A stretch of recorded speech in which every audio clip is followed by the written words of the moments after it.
శ్రీ సాయినాథాయ నమః. శ్రీ సాయి సచ్చరిత్రము 18, 19 అధ్యాయములు. హేమట్ పంతును బాబా ఎట్లు ఆమోదించి ఆశీర్వదించెను. సాఠే గారి కథ, దేశ్ముఖ్ గారి భార్య కథ, సద్విచారములను ప్రోత్సహించి సాక్షాత్కారమునకు దారి చూపుట, ఉపదేశములో వైవిధ్యము, నిందగూర్చి బోధ, కష్టమునకు కూలి. గత 2 అధ్యాయములలో బ్రహ్మజ్ఞానమును అభిలషించి ఒక ధనికుని బాబా ఎట్లు ఆదరించెనో హేమట్ పంతు వర్ణించెను.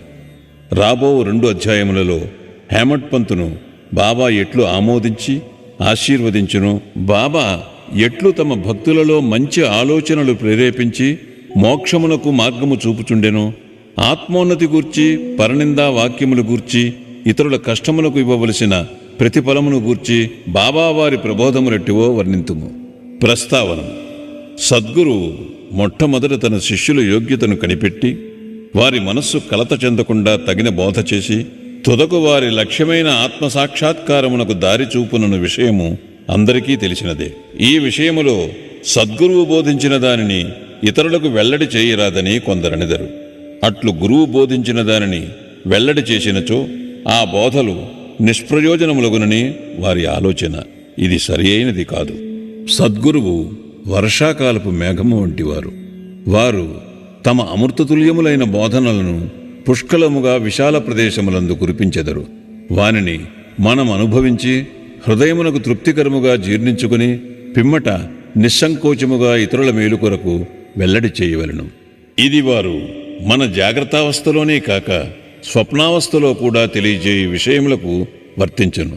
తన స్వప్నమందుగరిన రామరక్షా స్తోత్రమును బుధ కౌశిక ఋషి ప్రచురించిన ఉదాహరణము నిచ్చట స్మరించవలను. ప్రేమగల తల్లి గుణమిచ్చు చేదైన ఔషధములను బిడ్డ మేలు కొరకే బలవంతముగా గొంతులోనికి త్రోయినట్లు ఆధ్యాత్మిక విషయములను బాబా తన భక్తులకు బోధించువారు. వారి మార్గము రహస్యమైనది కాదు, అది బహిరంగమైనది. వారి బోధలను అనుసరించిన భక్తుల ధ్యేయము నెరవేరడిది. సాయిబాబా వంటి సద్గురువులు మన జ్ఞాననేత్రములను తెరిపించి ఆత్మ యొక్క దైవీ సౌందర్యములను చూపి మన కోరికలను నెరవేర్చెదరు. ఇది జరిగిన పిమ్మట మన ఇంద్రియ విషయవాంఛలు నిష్క్రమించి వివేక వైరాగ్యములను జంట ఫలములు చేతికి వచ్చును. నిద్రలో కూడా ఆత్మజ్ఞానము మొలకెత్తును. సద్గురువుల సహవాసము చేసి వారిని సేవించి వారి ప్రేమను పొందినచో నిదంతయు మనకు లభించును.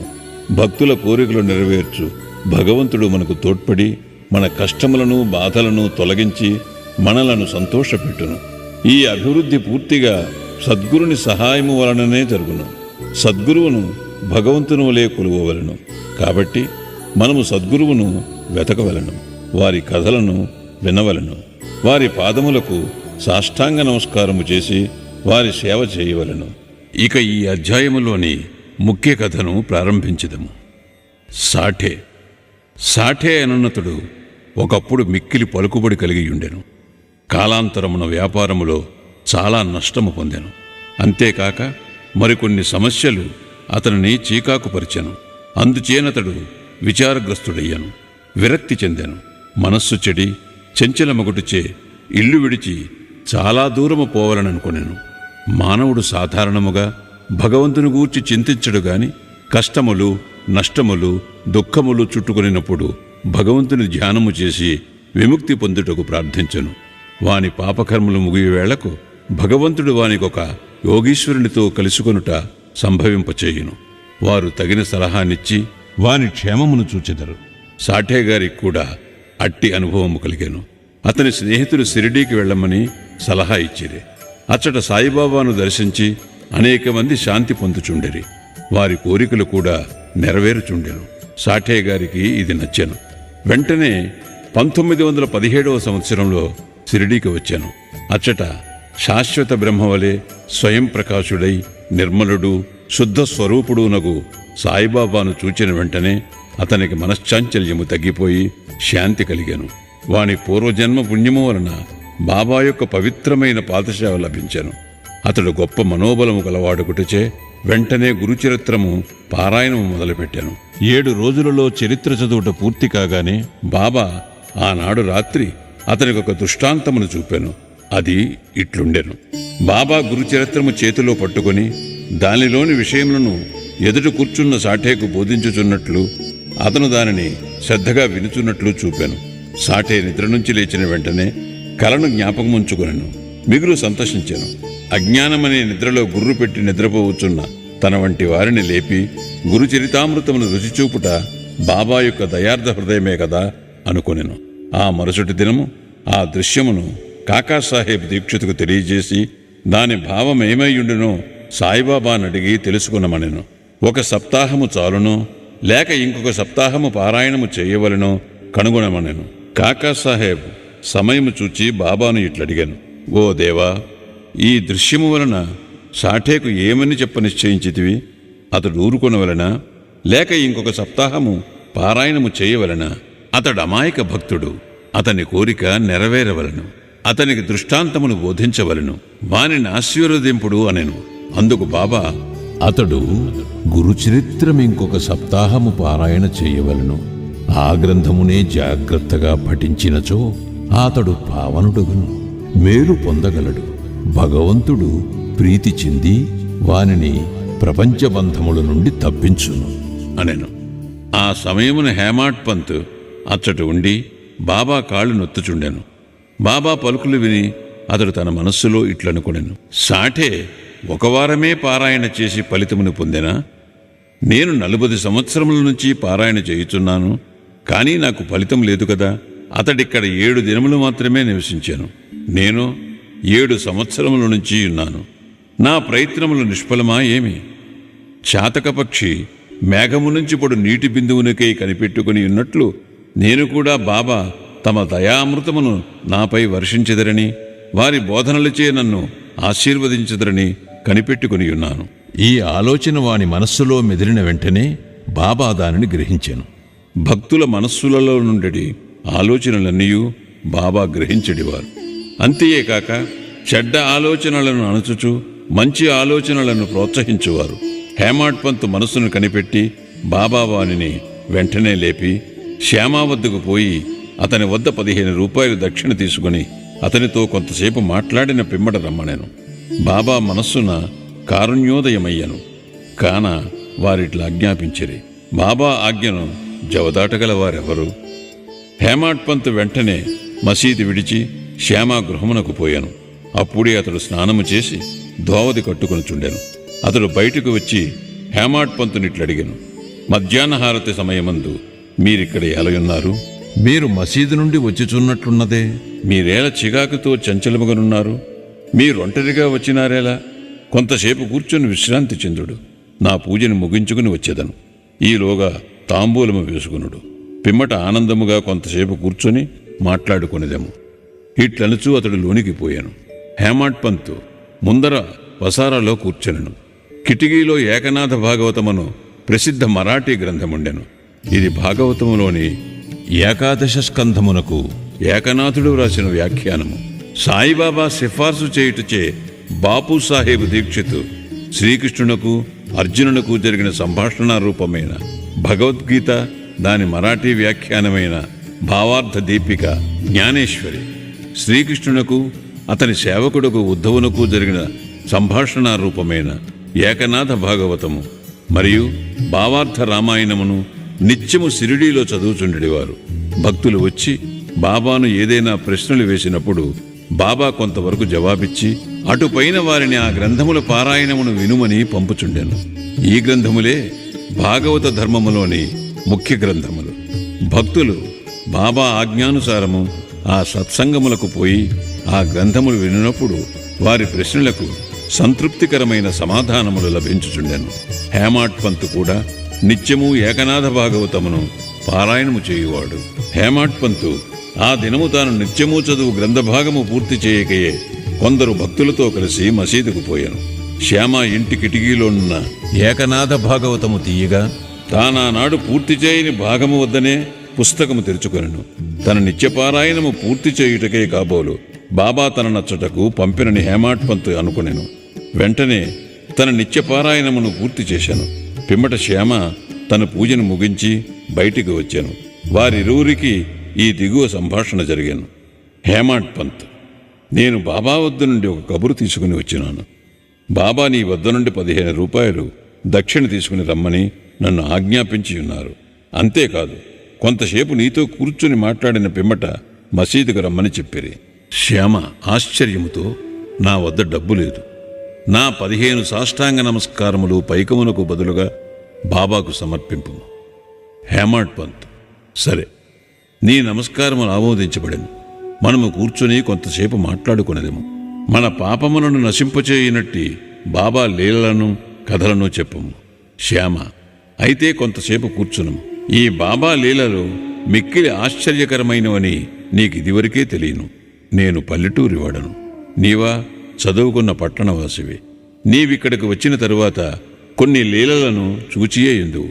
వానిని నీ ముందు నేనెట్లు వర్ణించగలను? సరే, ఈ తమలపాకులు, వక్కా, సున్నము తీసుకుని తాంబూలము వేసుకును. నేను లోపలకు పోయి దుస్తులు ధరించి వచ్చేదను. కొద్ది నిమిషములలో శ్యామ బయటికి వచ్చి హేమాడ్ పంతుతో మాట్లాడుచూ కూర్చునను. అతడిట్లనియను, ఈ బాబా లీల కనుగొన శక్యము కానిది. వారి లీలలకు అంతులేదు. వారినెవరు గమనించగలరు?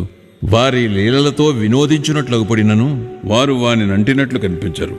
మా వంటి జానపదులకు ఏమి తెలియను? బాబాయే ఈ కథలను ఎందుకు చెప్పరాదు? మీ వంటి పండితులను నా వంటి పామురుని వద్దకు ఏల పంపుచున్నారు. వారి మార్గములు ఊహింపరానివి. అవి మానవుని చేష్టలు కావని చెప్పగలను. ఈ ఉపోద్ఘాతముతో శ్యామ ఇట్లా నేను, నాకొక కథ జ్ఞాపకమునకు వచ్చుచున్నది. అది నీకు చెప్పేదను. నాకది స్వయంగా తెలియను. భక్తుడెంత మనోనిశ్చయముతో పట్టుదలతో నుండునో బాబా అంత త్వరగా వానికి సహాయపడును. ఒక్కొక్కప్పుడు బాబా భక్తులను కఠిన పరీక్ష చేసిన పిమ్మట వారికి ఉపదేశమునిచ్చును. ఇచ్చట ఉపదేశమనగా నిర్దేశము.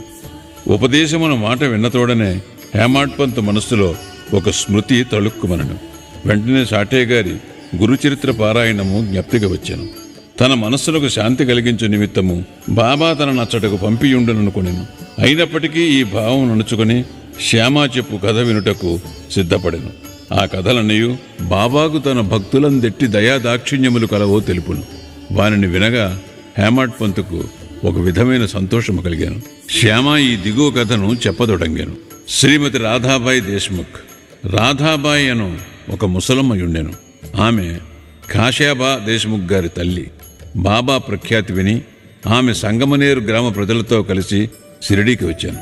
బాబాను దర్శించి మిక్కిలి తృప్తి చెందాను. ఆమె బాబాను గాఢముగా ప్రేమించాను. బాబాను తన గురువుగా చేసుకుని ఏదైనా ఉపదేశమును పొందవలనని మనోనిశ్చయము చేసుకునేను. ఆమెకు ఇంకేమీ తెలియకుండాను.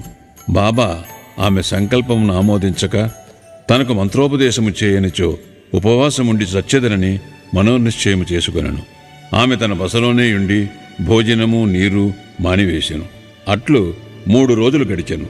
ఆమె పట్టుదలకు శ్యామ భయపడి ఆమె పక్షమున బాబాతో ఇట్లంటింది, దేవా, మీరేమి ప్రారంభించితిరి? నీవనేక మందినిచ్చటకు ఈడ్చెదవు. ఆ ముదుసలని నీ వెరుగియే ఎందువు. ఆమె మిక్కిలి పట్టుదలగలది. ఆమె నీపైన ఆధారపడి ఉన్నది. ఆమె చచ్చు వరకు ఉపవసింప నిశ్చయించుకుని ఉన్నది. నీవు ఆమెను అనుగ్రహించి ఉపదేశమిచ్చినంత వరకు ఆమె తన నిరాహార దీక్షను మానదు. ఆమెకేమైనా హాని జరిగినచో ప్రజలు నిన్నే నిందింతురు. నీవు తగిన ఆదేశం ఇవ్వకపోవటచే ఆమె చచ్చినదని లోకులనిదరు. కాబట్టి ఆమెను కరుణించుము, ఆశీర్వదించుము, ఆమెకు తగిన దారి చూపుము. ఆమె మనోనిశ్చయము చూచి బాబా ఆమెను పిలిపించి ఈ క్రింది విధముగా బోధించాను. ఓ తల్లి, అనవసరమైన యాతనకేల పాట్పడి చావును కోరుచున్నావు. నీవు నిజముగా నా తల్లివి. నేను నీ బిడ్డను. నా యందు కనికరించి నేను చెప్పునది పూర్తిగా విను. నీకు నా వృత్తాంతమును చెప్పెదను. నీవు దానిని బాగా విడినచో నీకది మేలు చేయును. నాకొక గురువు ఉండెను. వారు గొప్ప యోగీశ్వరులు, మిక్కిలి దయార్ద్ర హృదయులు. వారికి చాలా కాలం శుశ్రూష చేసి తిని, కాని నా చెవిలో వారు ఏ మంత్రమూ నూదలేదు. నాకు వారిని వదలుపోవు తలంపే లేకుండెను. నేను వారితోనే ఉండుటకు, వారి సేవ చేయుటకు, వారి వద్ద కొన్ని ఉపదేశములను గ్రహించుటకు నిశ్చయించుకుంటుని. కాని వారి మార్గము వారిది. వారు నా తల కొరిగించిరి. నా నుండి 2 పైసలు దక్షిణ అడిగిరి. నేను దానిని వెంటనే వారికి సమర్పించి తిని. మీ గురువుగారు పూర్ణకాములైనచో వారు మిమ్ములను దక్షిణ అడుగునేలా వారు నిష్కాములని ఎట్లనిపించుకుందురు అని నీవు అడగవచ్చును. దానికి సమాధానము సూటిగా చెప్పగలను. వారు డబ్బును లక్ష్యపెట్టేవారు కారు. ధనముతో వారు చేయునదేమున్నది? వారు కోరిన 2 కాసులలో ఒకటి నిష్ఠ, రెండవది సంతోష స్థైర్యములతో కూడిన ఓరిమి. నేనీ రెంటినీ వారికి అర్పించి తిని వారు ప్రసన్నులైరి. నా గురువును అట్లు 12 సంవత్సరములు సేవించి తిని వారే నన్ను పెంచి పోషించిరి. భోజనమునకు గాని వస్త్రములకు గాని నాకు లోటు లేకుండెను. వారు పరిపూర్ణులు. వారు ప్రేమావతారమని చెప్పవచ్చును. ఆ ప్రేమను నేనెట్లు వర్ణించగలను? వారు నన్ను మిక్కిలి ప్రేమించెడివారు. ఆ విధమైన గురువే ఉండరు. నిరంతర ధ్యానములో ఉన్న వారిని తదేకముగా చూచుచుండెడివాడను. మేమిద్దరము ఆనందములో మునిగెడివారము. రాత్రింబవళ్ళు నిద్రాహారములు లేక నేను వారి వైపు దృష్టిని నిగడ్చి తిని వారిని చూడనిచో నాకు శాంతి లేకుండెను. వారి ధ్యానము, వారి సేవ తప్ప నాకింకొకటి లేకుండెను. వారే నా ఆశ్రయము. నా మనస్సు ఎల్లప్పుడూ వారి ఎందే నాటుకుని ఉండేది. ఇదియే వారడిగిన దక్షిణలో 1 పైసా. సబూరి అనున్నది 2వ పైసా. నేను మిక్కిలి సంతోషముతో చాలా కాలము కనిపెట్టుకుని వారి సేవ చేసి తిని ఈ ప్రపంచమనే సాగరమును సబూరి అను ఓడ నిన్ను సురక్షితముగా దాటించును. సబూరి అనున్నది అత్యంత ఉత్తమ లక్షణము. అది పాపములన్నిటినీ తొలగించును, కష్టములను పారద్రోలును, అనేక విధముల అవాంతరములను తొలగించి భయమును పారద్రోలును, తుదకు జయమును కలుగజేయును. సబూరి అనున్నది సుగుణములకు గని, మంచి ఆలోచనకు తోడు వంటిది. నిష్ఠ, సబూరి అనునవి అన్యోన్యమైన అక్కచెల్లండ్ర వంటివి. నా గురువు నా నుండి ఇతరమేమీ ఆశించి ఉండలేదు. వారు నన్ను ఉపేక్షింపక సర్వకాల సర్వావస్థలయందు కాపాడుచుండెడివారు. నేను వారితో కలిసి ఉండెడివాడను. ఒక్కొక్కప్పుడు వారిని విడిచియుండినను వారి ప్రేమకు ఎన్నడూనూ లోటు కలుగలేదు. వారు తమ దృష్టి చేతనే నన్ను కాపాడుచుండెడివారు. తాబేలు తన పిల్లలను కేవలము తన దృష్టితో పెంచునట్లు నన్ను కూడా మా గురువు తమ దృష్టితో పోషించుచుండెడివారు. తల్లి తాబేలు 1 ఒడ్డున ఉండును, బిడ్డ తాబేలు 2వ ఒడ్డున ఉండును. తల్లి తాబేలు పిల్ల తాబేలుకు ఆహారము పెట్టుట గాని పాలిచ్చుట కాని చేయదు. తల్లి తన పిల్లలపై తన దృష్టిని పోనిచ్చును. పిల్లలెదిగి పెద్దవి అగును. అటులనే మా గురువు కూడా తమ దృష్టిని నా యందు నిలిపి నన్ను ప్రేమతో కాపాడిరి. ఓ తల్లి, నా గురువు నాకు మంత్రమేమీ ఉపదేశించలేదు. అటువంటప్పుడు నేను నీ చెవిలో మంత్రమెట్లు ఊదగలను? గురువు యొక్క ప్రేమమయమైన తావేలు చూపే మనకు సంతోషమునిచ్చునని జ్ఞాపకముంచుకొనుము. మంత్రము గాని ఉపదేశము గాని ఎవరి వద్ద నుండి గాని పొందుటకు యత్నించకము. నీ ఆలోచనలు, నీవు చేయు పనులు నా కొరకే వినియోగించము. నీవు తప్పక పరమార్థమును పొందెదవు. నా వైపు సంపూర్ణ హృదయముతో చూడుము. నేను నీ వైపు అట్లనే చూచెదను. ఈ మసీదులో కూర్చుని నేను నిజమునే చెప్పెదను. నిజము తప్ప మరేమియూ మాట్లాడను. ఏ సాధనలు గాని 6 శాస్త్రములలో ప్రావీణ్యము గాని అవసరము లేదు. నీ గురువునందు ప్రేమ విశ్వాసములు నుంచుము. గురువే సర్వమును చేయువాడనియు కర్తయనియు పూర్తిగా నమ్ముము. ఎవరైతే గురువు యొక్క మహిమను గొప్పతనమును గ్రహించెదరో, ఎవరైతే గురుని బ్రహ్మ విష్ణు మహేశ్వర స్వరూపుడని ఎంచెదరో వారే ధన్యులు. ఈ ప్రకారముగా ఉపదేశించి బాబా ఆ ముసలమ్మను ఒప్పించాను. ఆమె బాబాకు నమస్కరించి ఉపవాసమును వదులుకొనెను. ఈ కథను జాగ్రత్తగాను శ్రద్ధగాను విని దాని ప్రాముఖ్యమును సందర్భమును గుర్తించి హేమాడ్ పంతు మిక్కిలి ఆశ్చర్యపడెను. ఈ ఆశ్చర్యకరమైన బాబా లీలను చూచి అతను ఆపాదమస్తకము పులకరించాను. సంతోషముతో నుప్పొంగాను. గొంతుగా ఆరిపోయాను. ఒక్క మాటైనా మాట్లాడుటకు చేత కాకుండెను. శ్యామ అతనిని ఈ స్థితిలో చూచి, ఏమి జరిగినది? ఎలా ఊరుకున్నావు? అట్టి బాబా లీలలు నీకెన్ని వర్ణింపవలను అని అడిగాను. అదే సమయమందు మసీదులో గంట మ్రోగాను. మధ్యాహ్న హారతి పూజ ప్రారంభమయ్యరని గ్రహించిరి. కనుక శ్యామ, హేమంత్ పంతులిద్దరూ మసీదుకు త్వరగా పోయిరి. బాపూసాహెబ్ జోగు అప్పుడే హారతి ప్రారంభించాను. స్త్రీలు మసీదు నిండిరి. దిగువ ఖాళీ జాగాలో పురుషులు నిండిరి. అందరూ బాజా భజంత్రీలతో ఒకే వరుసతో హారతి పాడుచుండిరి. బాబాకు కుడివైపు శ్యామ, ముందర హేమంత్ పంతు కూర్చున్నది. వారిని చూచి బాబా హేమంత్ పంతును శ్యామ ఇచ్చిన దక్షిణ ఇమ్మనెను. శ్యామ రూపాయలకు బదులు నమస్కారములు ఇచ్చిననియు, శ్యామ ప్రత్యక్షముగా గలడు గనుక అడగవచ్చుననెను. బాబా ఇట్లనెను, సరే, మీరిద్దరూ కొంతసేపు మాట్లాడుకుంటిరా? అట్లయినచో మీరేమి మాట్లాడుకునినారో చెప్పుము. గంటల చప్పుడును, మధ్యల శబ్దమును, పాటల ధ్వనిని లెక్కింపక హేమంత్ పంతు బాబాకు జరిగినదంతయు చెప్పుటకు ఆతురతపడెను. తాము ముచ్చటించినదంతయు తనకు చాలా ఆనందము కలుగుజేసినదనియు, ముఖ్యముగా ముసలమ్మ కథ మిక్కిలి ఆశ్చర్యము కలుగుజేసినదనియు, దానిని విని బాబా లీలలు అగోచరములని తెలుసుకుంటుననియు, ఆ కథ రూపముతో తన్ను బాబా ఆశీర్వదించిరని హేమంత్ పంతు చెప్పాను. అప్పుడు బాబా, కథ చాలా అద్భుతమైనది. నీవిటిలో ఆనందించితివి? నాకా విషయమై వివరములన్నీ చెప్పుము. అప్పుడు హేమంత్ పంత్ తానింతకు ముందు విన్న కథను పూర్తిగా బాబాకు వినిపించి, అది తన మనమునందు శాశ్వత ప్రభావమును కలిగించినదని చెప్పాను. ఇది విని బాబా మిగుల సంతసించెను. ఆ కథ నీకు నచ్చినదా? దాని ప్రాముఖ్యమును నీవు గుర్తించితివా అని బాబా హేమంత్ పంతును అడిగాను. అవును బాబా, నా మనశ్చాంచల్యము నిష్క్రమించినది. నాకు నిజమైన శాంతి, విశ్రాంతి కలిగినది. సత్యమార్గమును కనుగొనగలిగి తిని అని హేమంత్ పంతు బదులిచ్చాను. బాబా ఇట్లు చెప్పాను, నా పద్ధతి మిక్కిలి విశిష్టమైనది. ఈ ఒక్క కథను జ్ఞప్తి యందుంచుకునము. అది మిక్కిలి ఉపయోగించును. ఆత్మసాక్షాత్కారమునకు ధ్యానము అవసరం. దానిని అలవరచుకున్నచో వృత్తులన్నీయు శాంతించును. కోరికలన్నీయు విడిచి నిష్కామివై నీవు సమస్త జీవరాశియందు గల భగవంతుని ధ్యానింపుము. మనస్సు ఏకాగ్రమైనచో లక్ష్యము నెరవేరును. సదా నా నిరాకార స్వభావమును ధ్యానింపుము.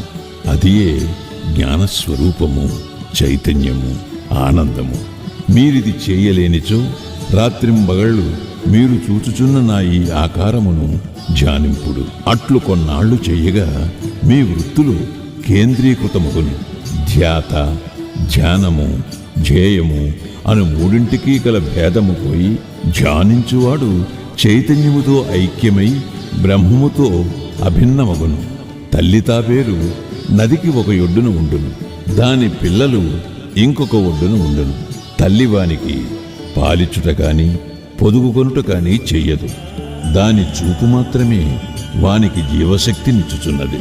చిన్న తాబేళ్లు ఏమీ చెయ్యక తల్లిని జ్ఞాపకముంచుకును. తల్లి తాబేలు చూపు చిన్నవానికి అమృతధార వలె పనిచేయును. అదియే వాని బ్రతుకునకు, సంతోషమునకు ఆధారము. గురువుకు శిష్యునకు గల సంబంధము కూడా ఇట్టిదే. బాబా ఈ మాటలు పూర్తి చేసేసరికి హారతి పూర్తయ్యాను. అందరూ శ్రీ సచ్చిదానంద సద్గురు సాయినాథ్ మహారాజుకి జై అని జై జయధ్వానములు చేసేది. ఓ ప్రియ పాఠకులారా, ఈ సమయమందు మనము కూడా మసీదులోని జనసమూహముతో కలిసి ఉన్నట్లు భావించి మనము కూడా ఆ జై జయధ్వనులలో పాల్గొందాము. హారతి పూర్తిగానే ప్రసాదము పంచిపెట్టిరి. బాబాకు నమస్కరించి బాపూసాహెబ్ జోగ్ బాబా చేతిలో కలకండ ముక్కను పెట్టాను. బాబా తానినంతను హేమంత్ పంతు చేతిలో పెట్టి ఇట్లనెను, ఈ కథను నీవు మనసుకు పట్టించుకుని జ్ఞప్తి అందుంచుకునినచో నీ స్థితి కలకండవలే తీయగా నుండును. నీ కోరికలన్నీ నెరవేరును. నీవు సుఖముగా నుందువు. హేమంత్ పంతు బాబాకు సాష్టాంగ నమస్కారము చేసి ఇట్లు ఎల్లప్పుడూ నన్ను అనుగ్రహించుము, ఆశీర్వదించుము, కాపాడుము అని ప్రార్థించాను. అందుకు బాబా ఇట్లు జవాబిచ్చాను, ఈ కథను వినుము. దీనిని మరణము చేయుము, నిధిధ్యాసనము చేయుము. అట్లయినచో నీవు భగవంతుని ఎల్లప్పుడూ జ్ఞప్తి అందుంచుకుని ధ్యానించెదవు. భగవంతుడు నీ ముందర ప్రత్యక్షమగును. ఓ ప్రియమైన చదువురులారా, అప్పుడు హేమంత్ పంతుకు కలకండ ప్రసాదము దొరికెను. ఇప్పుడు మనము ఈ కథైనే కలకండ ప్రసాదము పొందెదము. దానిని హృదయపూరితముగా సేవించి ధ్యానించి మనస్సును నిలిపెదము. అట్లు బాబా కృపచే బలముగాను సంతోషముగాను ఉండెదము. తథాస్తు. 19వ అధ్యాయము చివర హేమాడ్ పంత్ కొన్ని ఇతర విషయములను చెప్పియున్నారు. అవి ఈ దిగువ పొందుపరిచితిమి. మన ప్రవర్తన గూర్చి బాబా ఉపదేశము. ఈ దిగువ చెప్పిన బాబా పలుకులు సాధారణమైనవి అయినప్పటికీ అమూల్యములు. వానిని మనస్సునందుంచుకుని అట్లే చేసినచో అవి మనకు మేలు చేయును. ఏదైనా సంబంధం ఉండనిదే ఒకరు ఇంకొకరి వద్దకు పోరు. ఎవరు గాని ఎట్టి జంతువు కాని నీ వద్దకు వచ్చినచో నిర్దాక్షిణ్యముగా వానిని తరిమివేయకుము. వానిని సాదరముగా చూడుము. దాహము గల వారికి నీరిచ్చినచో, ఆకలితో ఉన్నవారికి అన్నము పెట్టినచో, బట్టలు లేని వారికి బట్టలిచ్చినచో, నీ ఇంటి వసారా ఇతరులు కూర్చుండుటకు విశ్రాంతి తీసుకొనుటకు వినియోగించినచో నిశ్చయముగా భగవంతుడు మిక్కిలి ప్రీతి చెందును. ఎవరైనా ధన సహాయము కోరి నీ వద్దకు వచ్చినచో నీకిచ్చుట ఇష్టము లేకున్నా నీవు ఇవ్వనక్కరలేదు.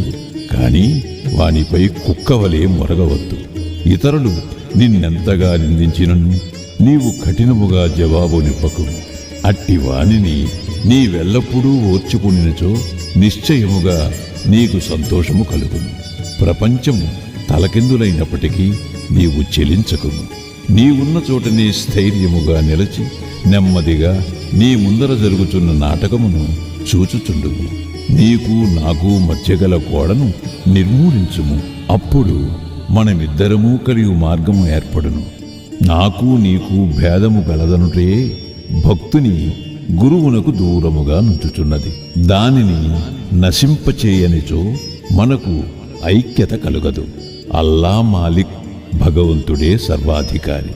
ఇతరులెవరూ మనలను కాపాడువారు కారు.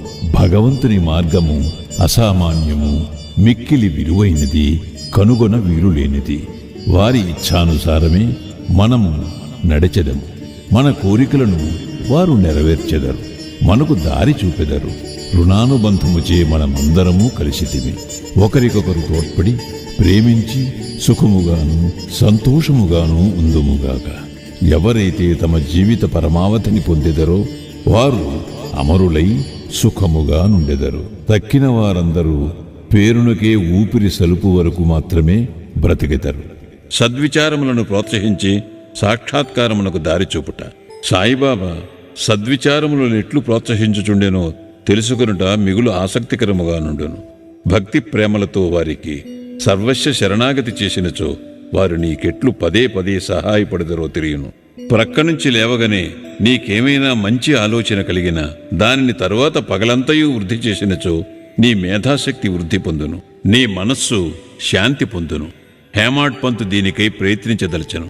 ఒక బుధవారం రాత్రి పండుకునేటప్పుడు ఇట్లనుకునేను, రేపు గురువారం శుభదినము, షిరిడీ పవిత్రమైన స్థలము కావున రేపటి దినమంతయు రామనామస్మరణతోనే కాలము గడిపెదను అని నిశ్చయించుకుని పరుండెను.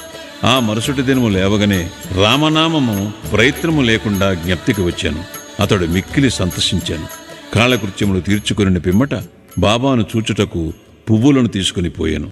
దీక్షితువాడ విడిచి బూటీవాడ దాటుచుండగా ఒక చక్కని పాట వినపడెను. ఔరంగాబాదు నుంచి వచ్చిన వాడొకడు మసీదులో బాబా ముందర పాడుచుండెను. అది ఏకనాథ్ మహారాజు రచించిన గురు కృపాంజనపాయు మేరే భాయి అనున్నది. గురువు కృపయను అంజనము లభించెను. దాని మూలమున తన కండ్లు తెరువబడిననియు దానిచే తాను శ్రీరాముని లోన బయట నిద్రావస్థలోనూ జాగ్రత్తావస్థలోనూ స్వప్నావస్థలోనూ అన్ని చోట్లను చూచితనని చెప్పెడు పాట యతే. అనేక పాటలుండగా బాబా భక్తుడగు ఔరంగాబాదు నివాసి ఈ పాట నేలపాడెను. ఇది సందర్భానుసారముగా బాబా చేసిన ఏర్పాటు కాదా? హేమాడ్ పంత్ ఆనాడంతయు రామనామస్మరణచే కాలము గడుపు నెంచినవాడు కావున అతని మనోనిశ్చయమును దృఢపరచుటకై బాబా ఈ పాటను పాడించియుండును. రామనామస్మరణ ఫలితము గూర్చి మహాత్ములందరిదీ ఒకే భావము.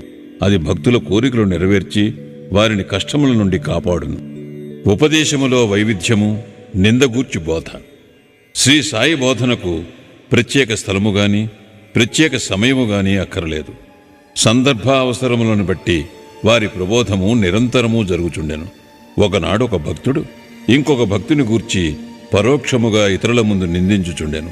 ఒప్పులు విడిచి భక్త సోదరుడు చేసిన తప్పులనే ఎన్నుచుండెను. మిక్కిలి హీనమైన అతని దూషణలు విన్నవారు విసిగిరి. అనవసరముగా ఇతరులను నిందించుటచే అసూయ, దురభిప్రాయము మొదలుగునవి కలుగును. యోగులు నిందలను ఇంకొక విధముగా భావించెదరు. మలినమును పోగొట్టుటకు అనేక మార్గములు కలవు. సబ్బుతో మాలిన్యమును కడుగవచ్చును. పరులను నిందించు వాని మార్గము వేరు. ఇతరుల మలినములను వాడు తన నాలుకతో శుభ్రపరచును. ఒక విధముగా వాడు నిందించువానికి సేవ చేయుచున్నాడు. ఎట్లన వాని మలినమును వీడు తన నాలుకతో శుభ్రపరచుచున్నాడు. కావున తిట్టబడినవాడు తిట్టిన వానికి కృతజ్ఞతలు తెలుపవలను. అట్లు పరనిందకు పాల్పడిన వారిని బాబా సరిదిద్దిన పద్ధతి విశిష్టమైనది. నిందించువాడు చేసిన అపరాధమును బాబా సర్వజ్ఞుడొకటిచే గ్రహించాను. మిట్ట మధ్యాహ్నము బాబా లెండీ తోటకు పోవునప్పుడు వాడు బాబాను దర్శించాను. బాబా వానికి ఒక పందిని చూపి ఇట్లనెను. చూడుము, ఈ పంది అమేధ్యమును ఎంత రుచిగా తినుచున్నదో నీ స్వభావము కూడా అట్టిదే. ఎంత ఆనందముగా నీ సాటి సోదరుని తిట్టుచున్నావు. ఎంతయో పుణ్యము చేయగా నీకీ మానవ జన్మ లభించినది. ఇట్లు చేసినచో షిరిడీ దర్శనము నీకు తోడ్పడునా? భక్తుడు నీతిని గ్రహించి వెంటనే పోయెను. ఈ విధముగా బాబా సమయము వచ్చినప్పుడెల్లా ఉపదేశించుచుండెడివారు. ఈ ఉపదేశములను మనస్సునందుంచుకొని పాటించినచో ఆత్మసాక్షాత్కారము దూరము కాదు. ఒక లోకోక్తి కలదు. నా దేవుడున్నచో నాకు మంచముపైన కూడా బువ్వ పుట్టును. అది భోజనము, వస్త్రములను గూర్చి చెప్పినది. ఎవరైనా దీనిని ఆధ్యాత్మిక విషయమే నమ్ముకొని ఊరుకున్నచో చెడిపోయేదరు. ఆత్మసాక్షాత్కారమునకై సాధ్యమైనంత పాటుపడవలను. ఎంత కృషి చేసినా అంత మేలు. బాబా తాను సర్వాంతర్యామినని చెప్పిడేవారు. అన్నిటియందు అనగా భూమి, గాలి, దేశము, ప్రపంచము, వెలుతురు, స్వర్గములందు వారు గలరు. ఆయన అనంతుడు. ఆ కనిపించడి 3.5 మూరల దేహమే బాబాయని అనుకున్న వారికి పాఠము చెప్పుటకే వారు ఈ రూపముతో అవతారమెత్తిరి. బాబాకు సర్వస్వ శరణాగతి చేసి అహర్నిశలు వారినే ధ్యానించినచో చక్కెర, తీపి, కెరటములు, సముద్రము, కన్ను, కాంతి కలిసి ఉన్నట్లే శ్రీ సాయితో తదాత్మీయతను పొందెదరు. ఎవరైతే చావు పుట్టుకుల నుండి తప్పించుకొనుటకు ప్రయత్నించెదరో వారు శాంతము, స్థిరమైన మనస్సుతో ధార్మిక జీవనము గడుపవలను. ఇతరుల మనస్సు బాధించినట్లు మాట్లాడరాదు. మేలొనరించు పనులనే చేయుచుండవలను. తన కర్తవ్య కర్మలను ఆచరించుచు భగవంతునికి సర్వస్వ శరణాగతి చేయవలను. వాడు దేనికి భయపడనవసరము లేదు. ఎవరైతే భగవంతుని పూర్తిగా నమ్మెదరో, వారి లీలలను విని ఇతరులకు చెప్పెదరో, ఇతర విషయములేమియూ ఆలోచించరో వారు తప్పక ఆత్మసాక్షాత్కారము పొందుదరు. అనేక మందికి బాబా తన నామమును జ్ఞప్తియందుంచుకుని శరణు వేడుమన్ను. తానెవరూ అనుదానిని తెలుసుకునగోరు వారికి శ్రవణమును మననమును చేయుమని సలహా ఇచ్చడివారు. కొందరికి భగవన్నామమును జ్ఞప్తియందుంచుకునమనువారు. కొందరికి తమ లీలలు వినుట, కొందరికి తమ పాదపూజ, కొందరికి ఆధ్యాత్మ రామాయణము, జ్ఞానేశ్వరి మొదలగు గ్రంథములు చదువుట, కొందరికి తమ పాదముల వద్ద కూర్చునమనుట, కొందరిని ఖండోపా మందిరమునకు పంపుట, కొందరికి విష్ణు సహస్రనామములు, కొందరికి చాందోగ్యోపనిషత్తు, భగవద్గీత పారాయణ చేయమని విధించుచుండెను. వారి ఉపదేశములకు పరిమితి లేదు, అడ్డు లేదు. కొందరికి స్వయముగా ఉపదేశమునిచ్చేవారు, కొందరికి స్వప్నములో నిచ్చేవారు. ఒక త్రాగుబోతుకు స్వప్నములో కనిపించి ఛాతీపైన కూర్చుని అదుముచు ఇక ఎన్నడూ త్రాగనని అతడు వాగ్దానము చేసిన పిమ్మట వదిలేరి. కొందరికి స్వప్నములో గురుబ్రహ్మాది మంత్రార్థములు బోధించిరి. ఒకడు హఠయోగము చేయుచుండగా దానిని మానుమనిది. వారి మార్గములను చెప్పుట కలవి కాదు. ప్రపంచ విషయములలో తమ ఆచరణలే ఉదాహరణముగా బోధించువారు. అట్టి వానిలో ఒకటి పనికి తగిన ప్రతిఫలం. బాబా ఒకనాడు మిట్ట మధ్యాహ్నం రాధాకృష్ణమాయి ఇంటి సమీపమునకు వచ్చి నిచ్చెన తీసుకొని రమ్ము అనెను. ఒకడు పోయి దానిని తెచ్చి ఇంటికి చేరవేశాను. బాబా వామన్ గోండ్కర్ ఇంటి పైకప్పు ఎక్కి రాధాకృష్ణమాయి ఇంటి పైకప్పును దాటి ఇంకొక ప్రక్క దిగను. బాబా అభిప్రాయమేమో ఎవరికీ తెలియలేదు. రాధాకృష్ణమాయి మలేరియా జ్వరముతో నుండెను. ఆమె జ్వరమును తొలగించుటకే బాబా ఇట్లు చేసియుండునని అనుకొనిరి. దిగిన వెంటనే నిచ్చెన తెచ్చిన వానికి బాబా 2 రూపాయలు ఇచ్చెను. నిచ్చెన తెచ్చినంత మాత్రమున వానికి 2 రూపాయలు ఎలా ఇవ్వవలనని బాబాను ఎవడో ధైర్యము చేసి ప్రశ్నించెను. ఒకరి కష్టము ఇంకొకరుంచుకొనరాదు. కష్టపడి వాని కూలి సరిగాను దాతృత్వముతోనూ ధారాళముగా నివ్వవలనని బాబా చెప్పాను. బాబా సలహా ప్రకారము ప్రవర్తించినచో కూలివాడు సరిగా పనిచేయును. పని చేయించేవాడు, పని చేసేవారులు కూడా సుఖపడెదరు. సమ్మెలకు తావుండదు. మదుపు పెట్టువానికి, కష్టపడి కూలి చేయువాండ్రకు మనస్పర్ధలుండవు. 18, 19 అధ్యాయములు సంపూర్ణము. సద్గురు శ్రీ సాయినాథార్పణమస్తు. శుభం భవతు.